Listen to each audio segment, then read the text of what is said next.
Bonjour chers élèves, aujourd'hui je suis venu avec un sujet que j'ai promis à mes abonnés et à mes élèves. Je disais que après le bac, nous allons nous concentrer uniquement sur la préparation des concours nationaux ou soit internationaux. Et c'est ainsi qu'aujourd'hui, nous avons choisi un ancien sujet de test de présélection au concours d'entrée dans les écoles de statistiques. Il y a des élèves qui désirent entrer dans ces écoles.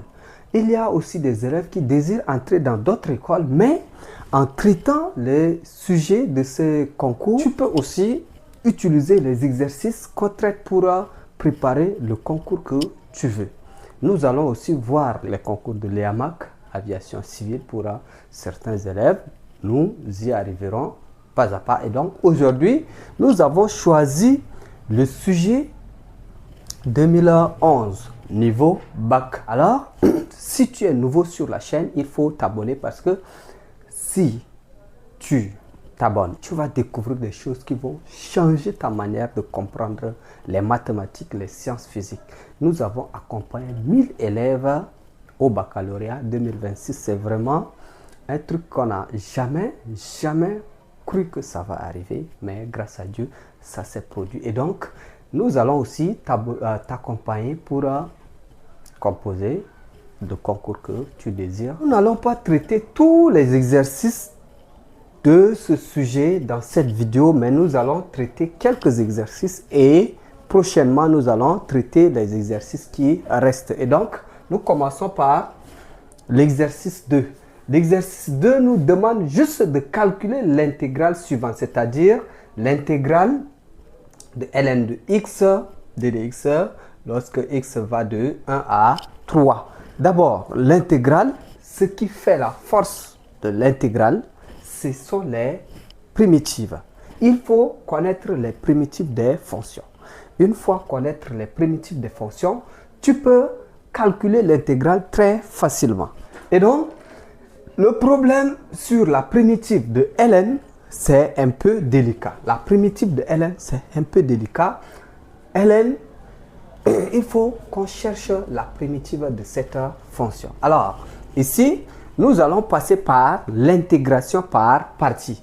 Que dit l'intégration par partie? L'intégration par partie dit l'intégrale allant de a à b de u de x fois v de x est égal à primitive de u de x fois v de x de borne de a à b moins intégrale de u de x fois, ici il y a d de x, d de x fois v' de x d de x. Les bornes c'est de a à b. Donc nous allons utiliser l'intégration par partie. Alors ici nous allons chercher notre a et notre b. Donc là on a posons, je disais nous allons chercher notre u et notre v. Posons u' égale ici à u' c'est ce qui multiplie ln. Ici on suppose que c'est 1 qui multiplie ln. Donc, bon, c'est 1 même qui multiplie ln parce que c'est ln de x. Donc, ici, sa primitive, la primitive de u, c'est la primitive de u', c'est u. U qui est égal à x seulement parce que c'est x que si tu dérives, tu vas trouver 1. Et ici, v c'est n'est rien d'autre que ln de x. ln de x. Donc, v', ça va être égal à 1 sur x. La dérivée de ln de x est égale à 1 sur x. Maintenant, nous allons appliquer cette formule pour trouver la primitive de cette fonction. Et donc, ici, là, l'intégrale de 1 à 3 de ln de x d2 x, ça va être égal. Ici, on va suivre la formule. La formule dit, on a u fois v.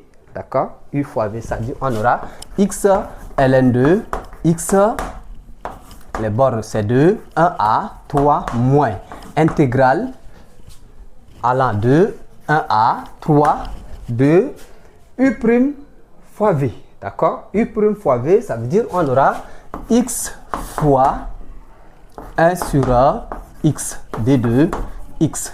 Ceci nous donne, et donc on aura ln de X, X ln de X, les bornes c'est 2, 1A, 3, moins, intégrale. Et si les x vont partir, ça devient seulement D2X allant de 1A, 3X allant de 1A, 3. Ceci est égal donc à primitive, c'est-à-dire ln de X. Nous allons chercher la primitive de ça. Ça, sa primitive, ce n'est rien autre que X simplement. Donc, de 1A, 3. Si nous arrangeons, nous aurons X ln de X moins X.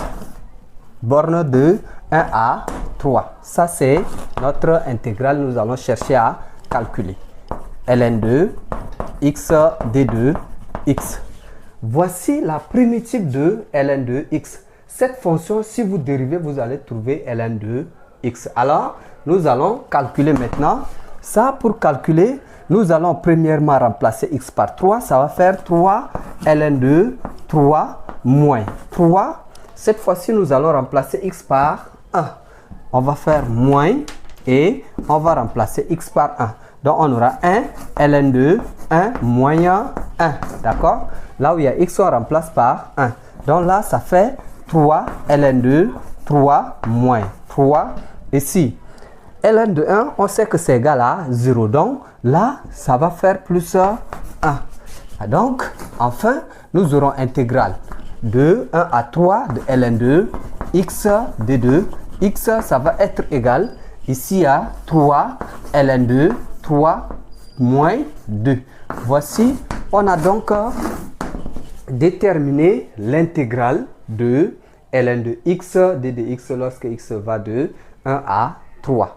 L'exercice 1 est déjà terminé. Ok, l'exercice 3 du sujet nous demande de démontrer par récurrence que la somme de k carré avec k allant de 1 à n est égale à n en facteur de n plus 1 en facteur de 2n plus 1, le tout sur 6. La première démonstration, on nous demande de démontrer, démontrons, petit 1, démontrons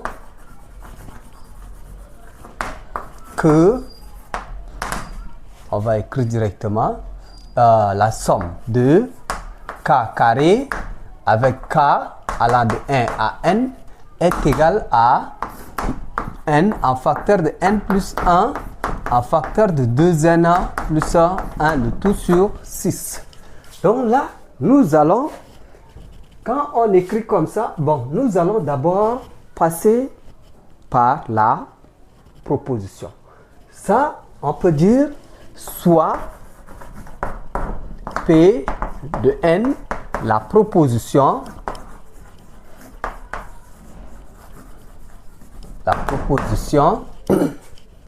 la somme de k carré avec k allant de 1 à n est égal à n en facteur de n plus 1 en facteur de 2n plus 1, le tout sur 6. Donc, ici pour n égale à 1. D'accord? Pour n égale à 1, qu'est-ce que nous allons avoir?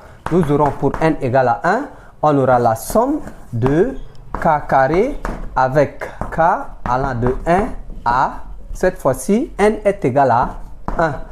Et est-ce que c'est égal à 1 en facteur de 1 plus 1 en facteur de 2 fois 1 plus 1, le tout sur 6. Et donc, ici, nous avons la somme de k carré avec k allant de 1 à n. Ça veut dire que on a seulement que, comme k est un nombre entier, alors on a simplement k est égal à 1.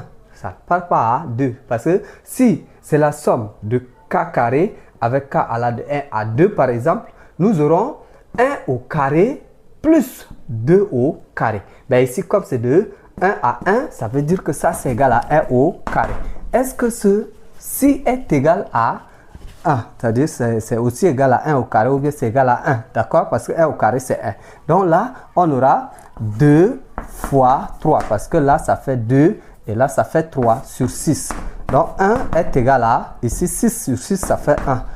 Donc on va dire P1 est vrai. D'accord? P1 est vrai. La proposition P1 est vrai. Maintenant, si PK est vrai, d'accord? Si PK est vrai, bon, K c'est un nombre entier non nul, hein? Non nul, ça veut dire supérieur ou égal à 1. Si PK est vrai, alors nous aurons la somme de K carré avec K allant de 1 à K égale à K en facteur de K plus 1 en facteur de 2K plus 1, le tout sur 6.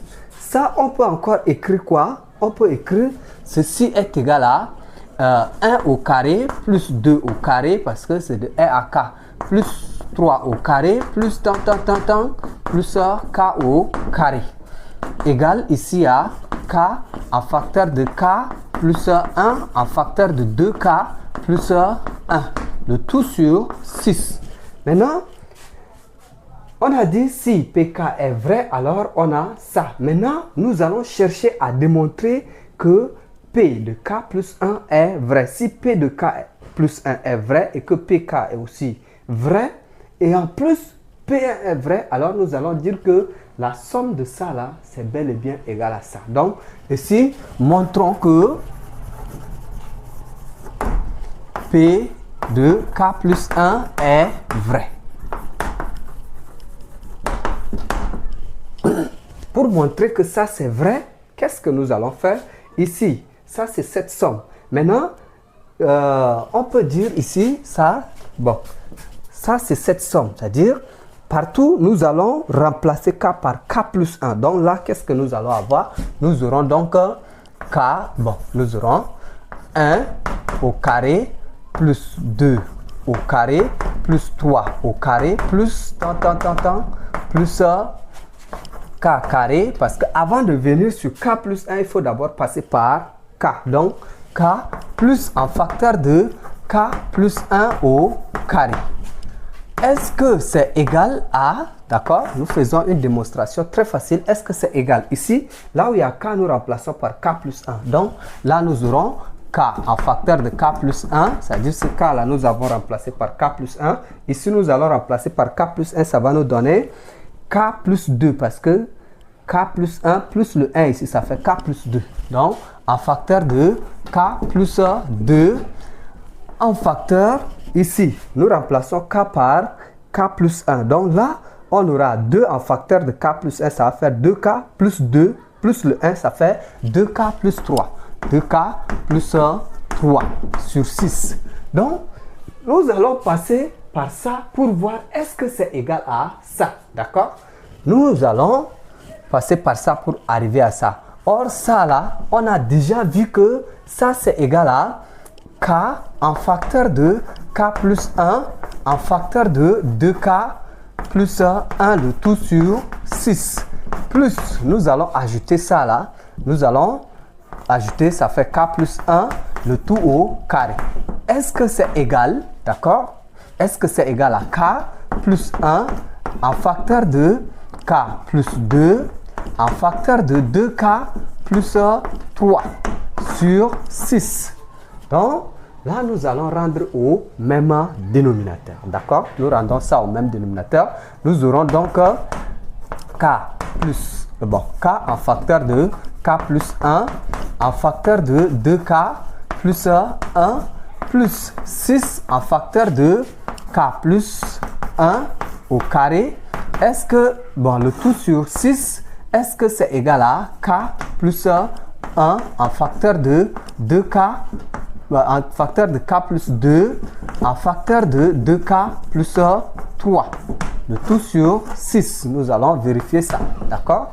Nous allons vérifier ça. ici on a k plus 1 qui est facteur commun à ces deux termes. Donc, nous mettons k plus 1 en facteur de, là, ça va rester k en facteur de 2k plus 1 plus 6 en facteur de k plus 1, le tout maintenant sur 6. Est-ce que c'est égal à k plus 1 en facteur de k plus 2 en facteur de 2k plus 3? Le tout sur 6. Nous allons vérifier ça. Ça, si on développe, nous aurons donc k plus 1 en facteur de, bon, on développe, ça va nous donner 2k carré, ça fait 2k carré, plus, ici ça fait k, et là ça fait 6k, donc ça fait 7k, d'accord? Ici plus 6. Le tout sur 6. Est-ce que c'est égal à k plus 1, d'accord? K plus 1 en facteur de k plus 2 en facteur de 2k plus 3. Le tout sur 6. Ça, d'accord? Or, 2k carré plus, bon, or 2k carré plus 7k plus 6.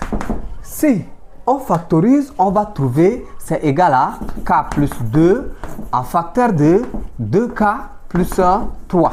D'accord? On vérifie. Ça fait ça fois ça, ça fait 2k carré. D'accord? Ça fait 2k carré. Maintenant, ça fois ça, ça fait 3k. Ça fois ça, ça fait 4k. 3k plus 4k, ça fait combien? Ça fait 7k. Maintenant, 2 fois 3, ça fait 6. Donc, ici, nous allons simplement remplacer par ça. On aura k plus 1 en facteur de 2k carré. Bon, pas 2k carré. Ça, on a dit que c'est égal à ça. Ça fait k plus 2 en facteur de 2k plus 3. Le tout sur 6, c'est bel et bien égal à en facteur de k plus 1 en facteur de k plus 2 en facteur de 2k plus 3. Comme ça, c'est égal à ça, qu'est-ce qu'on va dire? On va dire pk plus 1 est aussi vrai. D'où on va dire, quel que soit n appartient à grand N, on a la somme de k allant de 1, bon, k carré, la somme de k carré avec k allant de 1 à n est bel et bien égal à n en facteur de n plus 1 en facteur de 2n plus 1, le tout sur 6. Vous voyez, pour faire cette démonstration, on a passé par tout ce chemin. Ça, on peut même laisser ça là avec cette expression et démontrer, on va arriver aussi au même résultat. Ça, c'est la première question de l'exercice 3. Nous allons passer à la deuxième question de l'exercice 3. Si tu veux que je démontre ça avec une autre méthode, tu me laisses ça en commentaire. Je vais démontrer avec une autre méthode pour te permettre de comprendre encore davantage. Nous passons nous passons au petit 2 de l'exercice 3. Nous allons chercher d'abord à donner l'expression de combinaison de Pn plus 1 dans Pn, dans n plus 1. Nous allons donner comme ils nous ont donné ça. Et nous allons chercher à voir est-ce qu'il y aura une relation qui va lier les deux là à celui-ci. Alors, nous avons donc, ça fait P plus 1, N plus 1, ça c'est égal à quoi? Nous allons respecter ça, d'accord? Ça c'est dans le dénombrement. Et si ça fait N plus 1 factoriel de P plus 1 factoriel de N, d'accord? N plus 1 moins en facteur de P moyen P plus 1 factoriel.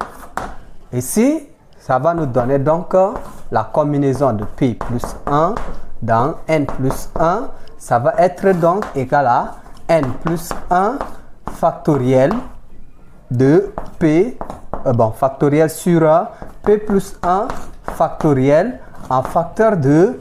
Ici, si on fait entrer le moins va multiplier le 1, ça va donner moins 1. Avec ce 1 là, ça va partir. Donc, à l'intérieur, ça nous reste seulement que n moyen p factoriel.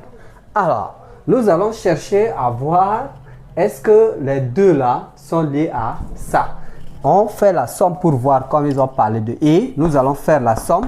On a combinaison de p dans n plus combinaison de p plus 1 dans n, c'est égal. Ici, on nous a déjà donné, c'est égal à n factoriel, le tout sur p factoriel en facteur de n moyen p, le tout factoriel. Plus, ici, ça fait n factoriel, le tout sur p plus 1, le tout factoriel en facteur de n moins p moyen 1, le tout factoriel. D'accord? Alors, ici, nous allons multiplier ça, c'est-à-dire le premier terme, nous allons multiplier par p plus 1 et le deuxième terme, nous allons multiplier par n moins p. D'accord? Nous allons multiplier le premier terme qui est ici par p plus 1 et nous allons multiplier le deuxième terme par n moins p. Et donc, si nous faisons ça, qu'est-ce que nous allons avoir? Nous aurons p plus 1 en facteur de n factoriel. Le tout maintenant sur p plus 1, c'est-à-dire quand je dis nous allons multiplier, c'est-à-dire nous multiplions le numérateur par p plus 1 et le dénominateur aussi par p plus 1 fois p factoriel en facteur de n moyen p factoriel.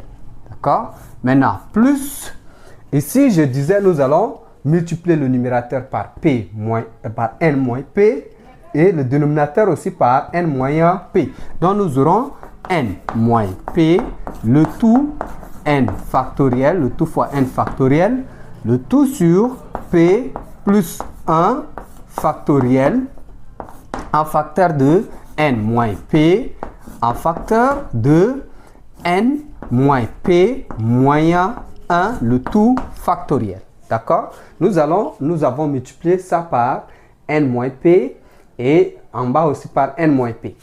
Qu'est-ce que nous allons donc avoir?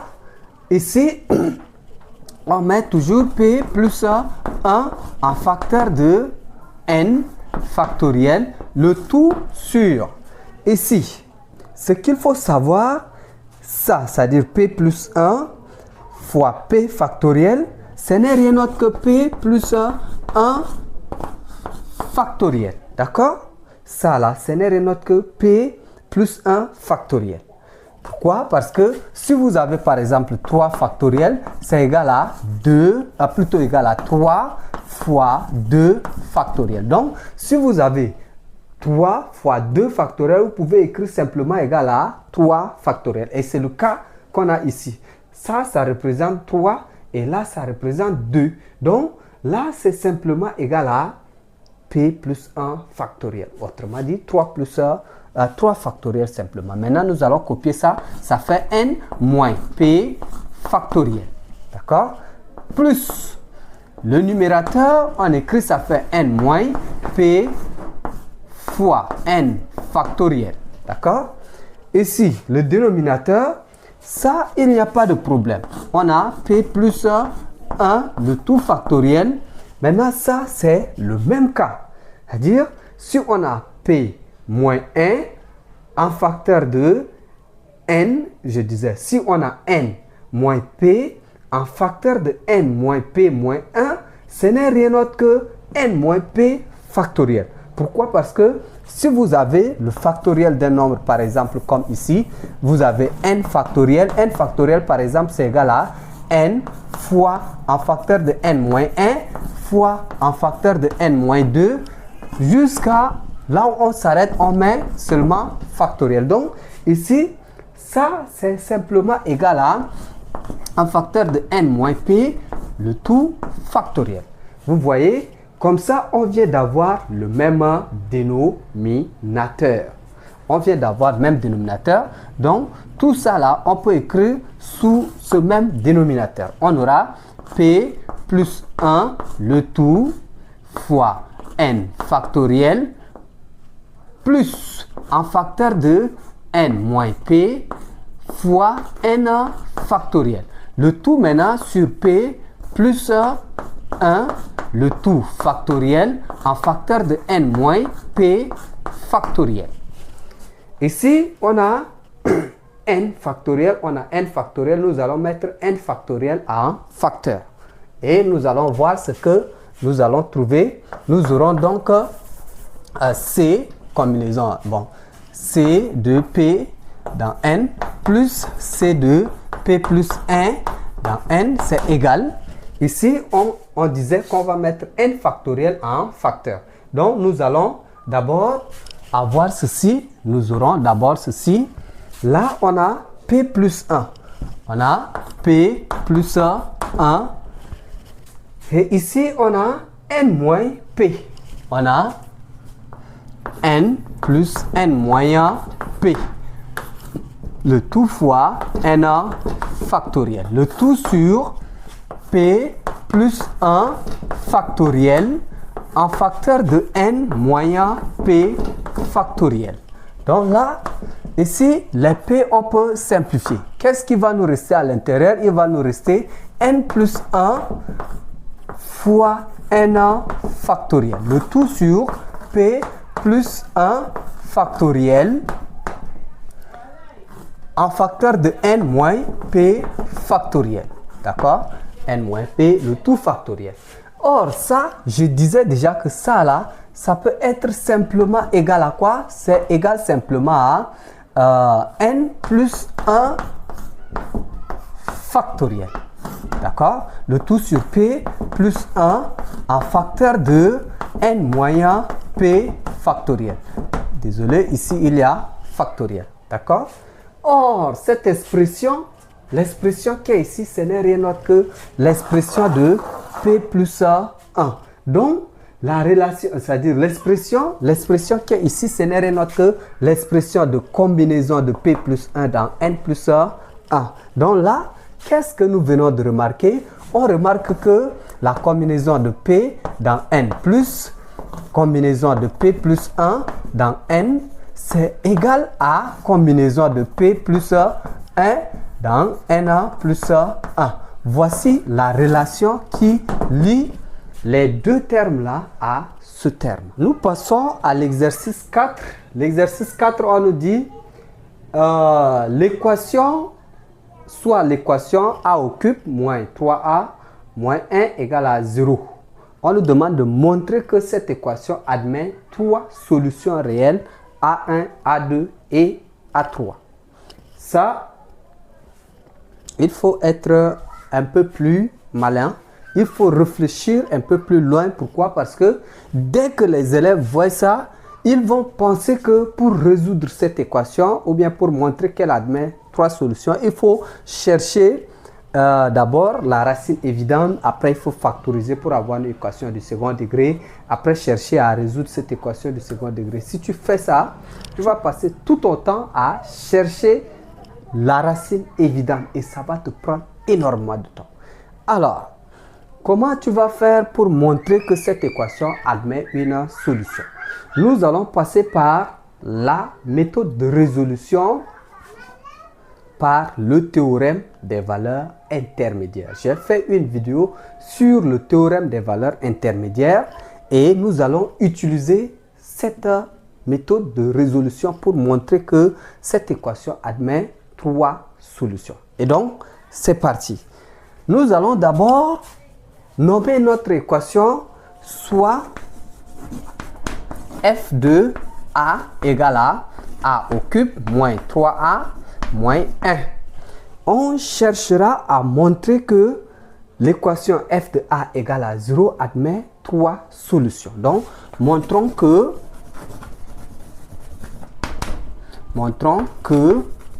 f de a égale à 0 admet trois solutions. A1, A2 et A3. D'abord, il faut donner le domaine de définition. Le domaine de définition, cette fonction, elle est définie seulement sur R, comme on nous parle des solutions réelles. Elle est définie sur R. Et donc, pour appliquer le théorème des valeurs intermédiaires, il faut d'abord chercher à voir si la fonction elle est continue sur son domaine de définition. Après avoir vérifié sa continuité, il faut chercher à voir sa monotomie. Monotomie, c'est quoi? Il faut chercher à voir si la fonction elle est croissante ou décroissante ou bien ainsi de suite. Il faut chercher à voir ça. Et donc, ici, cette fonction est déjà une fonction continue parce que ce n'est rien d'autre que une fonction numérique, je disais une fonction polynôme qui est continue, bien sûr, sur son domaine de définition R, dont la fonction est déjà continue. Nous avons déjà dit ici, f est continue déjà, continue sur R et dérivable. Il faut chercher la dérivée pour voir la monotomie, pour voir est-ce que c'est croissant ou décroissant. Et dérivable sur R également, sur R, un point, sa dérivée est. Bon, on donne directement sa dérivée. F' de A, c'est égal ici à quoi? Nous dérivons ça, ça fait 3A au carré. Je pense que la dérivée, tu n'as pas de problème sur les dérivées. Ici, la dérivée de 3A, moins 3A, ça donne seulement que moins 3. Ici, f' de A va être égal à 3 en facteur de A carré moins 1. Ça, c'est encore égal à 3 en facteur de A moins 1 en facteur de A plus 1. Voici la dérivée de la fonction A, f de A. Nous allons chercher donc à faire le tableau de si de f de A. Une fois faire le tableau de si de f de A, nous allons faire son tableau de variation. Tableau de si de f de A. Tout ça, nous sommes en train de chercher la monotomie. Nous sommes en train de chercher si la fonction elle est croissante ou décroissante ou ainsi de suite. Nous sommes en train de chercher ça. Comme elle est définie sur R, voici les bornes de l'intervalle, c'est de moins infini à plus infini. Maintenant, si on résout cette équation, nous allons trouver que A est égal à 1. Si on résout ça, A est égal à moins 1. Donc, nous commençons d'abord sur moins 1 pour aller à 1. Et donc, on a ça. Ça, c'est f' de A. F' de A ici, c'est A plus 1. Là, c'est A moins 1. Ça, A plus 1 s'annule, je disais, A plus 1 s'annule ici. À gauche, c'est négatif. À droite, c'est positif. A moins 1 s'annule ici. On a ça, le produit de signe. Ça fait plus, ici, ça fait moins, ça fait plus. Donc, ici, de moins, de là à là, c'est positif. De là à là, c'est positif. Et ici, c'est négatif. Et donc, nous allons chercher les limites aux bornes de ce domaine de définition et chercher à établir le tableau de variation. Nous allons utiliser le tableau de variation. Donc, limite de f de A quand A tend vers plus infini, ça donne quoi? Ça donne simplement que plus infini parce que nous choisissons le monôme le plus haut degré. Donc, la limite de f de A lorsque A tend vers plus infini est égale simplement à plus infini. La limite de f de A quand A tend vers moins infini, ça donne aussi moins infini. Ah, j'ai écrit moins 3, ça donne également moins infini. Maintenant, si nous calculons f de moins 1, f de moins 1, ça va être égal à quoi? Nous remplaçons A par moins 1, nous aurons moins 1, nous aurons plus 3, nous aurons 1 à moins 1. Donc, ici, ça fait moins 2 plus 3, ça va donner 1, d'accord? Si vous voulez, on calcule, ça fait moins 1 au cube plus, plutôt moins 3 en facteur de moins 1 plus plutôt moins 1. Ça, c'est égal à moins 1. Ça, c'est moins 1. Ça, c'est plus 3. Ça fait seulement que 1. Donc, f de moins 1 est égal à 1. Maintenant, f de 1. F de 1, ici, ça fait 1. Là, ça, avec ça, ça part. Donc, ça va rester seulement quoi? Ça va rester moins 3. Hein? F de 1, ça donne moins 3. Maintenant, nous allons faire le tableau de variation. Tableau de variation. Dans le tableau de variation, ici, on a A, parce que notre variable c'est A. On a ici moins 1, on a 1, on a plus infini.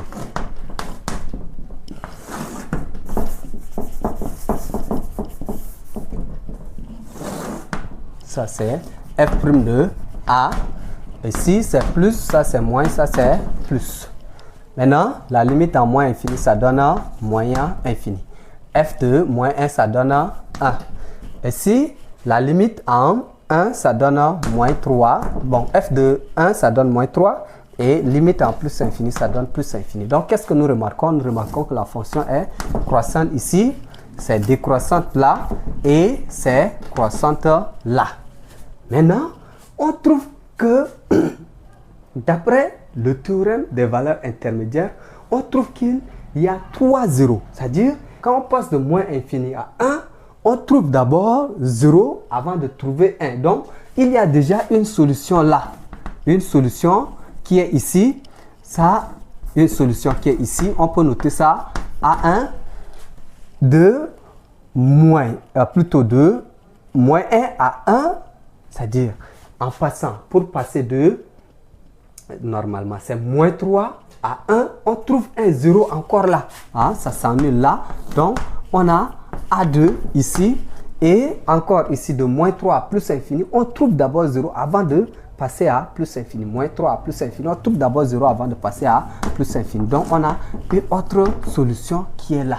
Nous allons dire simplement que pour tout A appartenant à l'intervalle de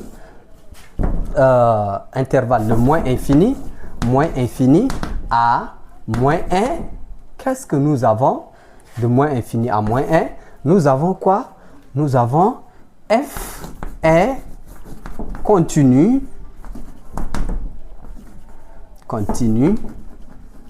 et strictement décroissante.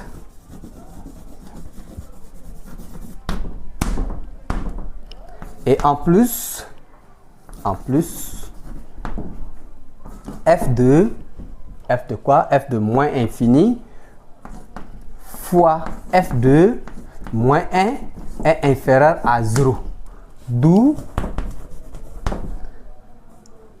f de A admet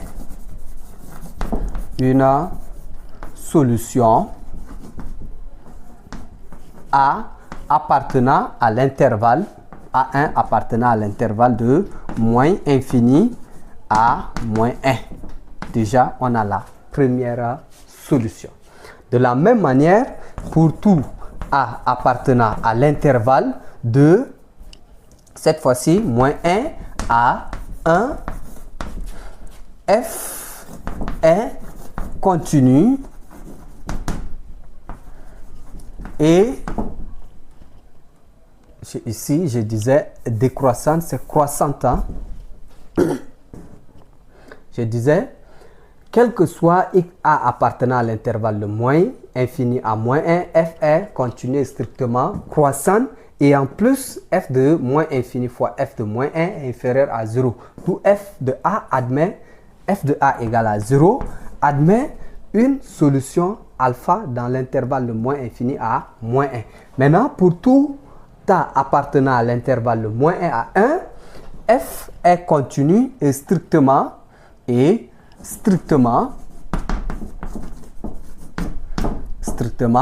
décroissante. Cette fois-ci, c'est décroissante.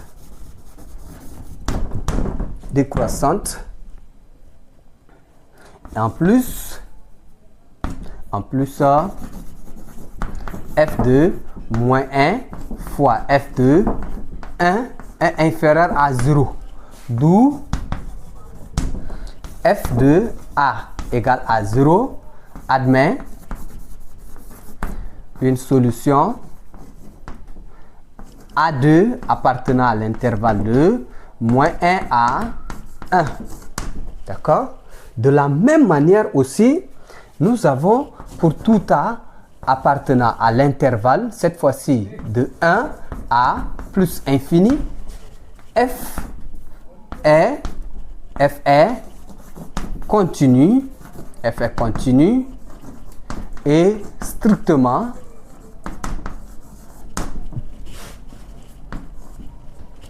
croissante. D'accord? En plus, f de 1 fois f2 plus infini est inférieur à 0. Est inférieur à 0. D'où f de a égale à 0 admet une solution A3 appartenant à l'intervalle de 1A plus infini. On vient ici de trouver déjà 3 solutions. D'où, alors, bon, en conclusion, f de a égale à 0 admet 3 solutions. Voici le raisonnement. Tu vois, ce n'est pas une résolution en tant que telle. Tu vois, ce n'est pas une résolution en tant que telle, mais ce sont des raisonnements. Il faut utiliser juste les théorèmes que tu as vus au cours pour arriver à ça. Et le théorème que nous avons utilisé, c'est le théorème des valeurs intermédiaires. Tu vois, dans ces concours, on ne joue pas. On te donne des choses où il faut réfléchir. On te donne des choses où il faut fournir des efforts. Donc, il faut t'abonner sur cette chaîne si tu n'es pas encore abonné, parce que dans la chaîne, nous partageons toujours des exercices, des astuces qui te permettront d'aller très loin dans tes études. Et si tu as téléchargé simplement la vidéo et que tu suis, tu peux repartir sur l'application YouTube et taper comprendre les sciences. Si tu tombes vraiment sur la chaîne, il faut t'abonner. Il faut activer la cloche de notification pour avoir toujours nos vidéos. Merci de rester jusqu'à la fin et à la prochaine pour une nouvelle vidéo. Et prochainement, nous allons faire l'exercice 1 et l'exercice 5. Il reste 2 exercices. Ce sont des exercices un peu longs. Et pour ne pas que la vidéo soit très longue, c'est pourquoi nous avons choisi seulement quelques-uns. La suite, on va traiter prochainement. Merci et à la prochaine.